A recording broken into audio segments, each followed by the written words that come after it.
हाय नमस्ते। क्या होता है कि अक्सर अपने आयु में रिटायरमेंट के बाद क्या होगा, अभी मेरी जो उम्र है उससे के बाद 10-15 साल के बाद मुझे कम रिटायरमेंट तो लेनी पड़ेगी।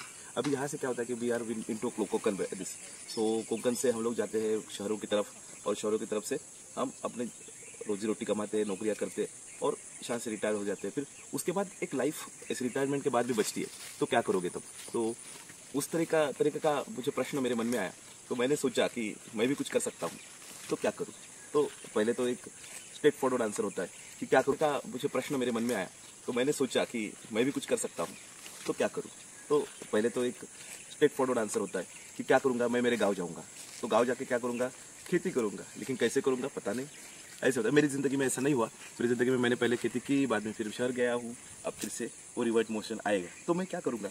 ऐसे इसमें मेरे अगर देखते हो कि मैं जहाँ पे खड़ा हूँ अभी, यहाँ से वहाँ तक मेरी थोड़ी सी ज़मीन है, तो उस ज़मीन की तरफ से मैं क्या करूँगा कि मुझे इस ज़मीन को अच्छी तरह से मशागत करके मुझे उसमें धान पे मुझे चावल होता है, चावल करना पड़ता है, तो और बहुत सारी चीज़ें होगी।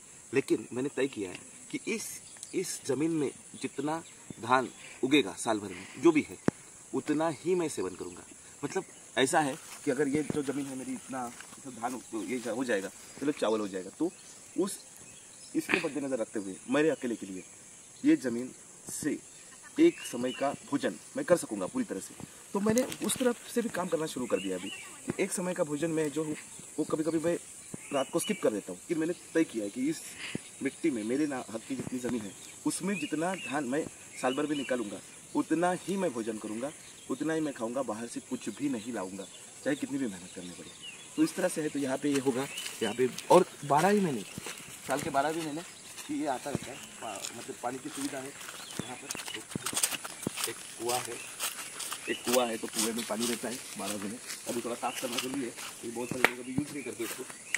और तो अभी ये जो कोंकण जो है पूरा समृद्ध कोंकण बोलते हैं उसको भी, क्योंकि उससे अभी देखिए कटहल लगे हुए हैं, कटहल का पेड़ है, नारियल के वृक्ष हैं, और न जाने कुछ बहुत सारी चीज़ें हैं।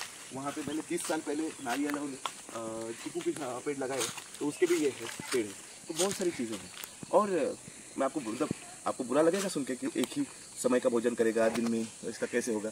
फल वगैरह है के बाद ये सब चीज़ें करूँगा, और यहाँ पे मैं कोशिश करूँगा कि ये गाँव वालों की इनकम, पैसे और उनकी क्षमता बढ़े। देखते क्या होता है।